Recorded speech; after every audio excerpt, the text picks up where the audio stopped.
Avons-nous vraiment compris les principes élémentaires du message de la croix? De même que Moïse, dans le berceau de Jon, fut placé sur le fleuve, de même nous, qui étions aussi des condamnés à mort, nous avons été plantés en Jésus au calvaire. Désormais, nous devons donc nous considérer sous l'angle où Dieu nous voit, c'est-à-dire comme plantés en Christ et crucifiés avec lui.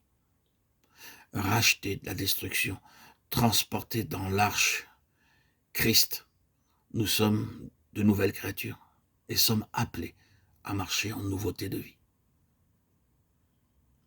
Dans toutes les Écritures, nous retrouvons cet enseignement sous des formes diverses. Dieu emploie l'histoire et l'image pour annoncer le calvaire. Le déluge du temps de Noé préfigure le jugement et la sentence de mort prononcée sur l'ancienne création. La malédiction sous laquelle elle se trouve et ceux qui sont entrés dans l'arche sont comme l'image d'un monde nouveau, d'une vie nouvelle. Après les années du désert, Israël traversa le Jourdain pour entrer au pays de Canaan. Et l'arche demeura au milieu du fleuve, jusqu'à ce que tout le peuple eût passé. Au calvaire, les eaux de la mort menacèrent d'engloutir le Fils de Dieu. Elles l'environnèrent, l'enveloppèrent. Et nous, les maudits, nous mourrons avec lui. Quand la fille de Pharaon vit le bébé, elle fut saisie de compassion, elle l'adopta et le nomma Moïse, tiré ou sauvé des eaux. Et ce fait initial devient comme la caractéristique de la vie de celui que Dieu a choisi.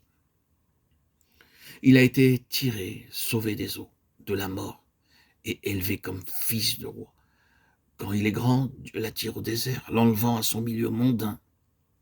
C'est la vie du désert, seul avec Dieu. Puis, Dieu le retire de la solitude, il le choisit comme instrument pour faire sortir Israël d'Égypte. Enfin, Moïse est attiré, appelé hors du camp, sur la montagne de Dieu, et par la suite attiré hors du monde, jusque dans le sein même de Dieu. Pour un peu de temps, Moïse avait été rendu à son foyer et à ses gardiens naturels. Il en va de même avec nous. De mort que nous étions, nous vivrons et sommes devenus les enfants de Dieu. Mais pour quelque temps, Dieu nous laisse à l'ancien milieu, car nous sommes encore des bébés. Et l'appel à le servir n'a pas encore retenti pour nous. Il faut des années de discipline pour préparer les héritiers de Dieu. Le Père attend que ses bébés soient sevrés et puissent être séparés des choses considérées comme nécessaires au premier âge. C'est moi qui guidais les pas d'Éphraïm, le soutenant par les bras, et Osée 11.3. Au moment que le Père a décidé dans sa grande sollicitude, l'âme est sevrée et doit apprendre à se diriger seule. Ceci peut provoquer bien des larmes. Puis, comme un enfant affligé, le disciple décide de s'en remettre pour toute chose à la volonté divine. Et il dit avec le psalmiste, « N'ai-je pas soumis et fait taire mon âme comme un enfant sevré fait avec sa mère? Mon âme est en moi comme un enfant sevré. » Psaume 131.2. Et quand l'enfant eut grandi, il amena la fille du Pharaon qui l'adopta pour son fils. Exode 2.10. Moïse est enlevé aux soins de sa mère et remis aux mains d'une étrangère qui l'élève comme son fils. Et il demeure près de 40 ans à la cour de Pharaon. Pendant ce temps, il fut instruit dans toute la sagesse des Égyptiens. Et il devint puissant en parole et en œuvre. Acte 7.22. Tout le temps que l'héritier est enfant, il ne diffère en rien du serviteur, quoiqu'il soit maître de tout.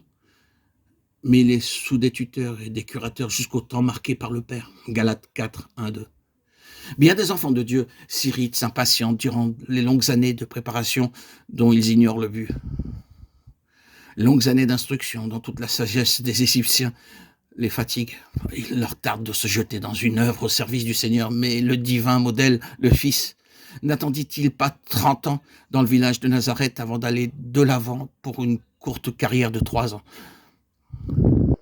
Que ceux qui sont encore sous des tuteurs et des curateurs apprennent à attendre le moment que Dieu choisira et à se reposer sur sa volonté. Les circonstances qu'il permet ont pour but de préparer pour la carrière que dans sa grâce il a choisie pour son enfant. Sachons attendre jusqu'à ce qu'il nous ait montré le modèle de vie qu'il veut pour nous, de peur que, dans notre impatience, nous rejetions les choses mêmes qu'il permet pour nous équiper en vue du service spécial qu'il nous destine dans sa vigne.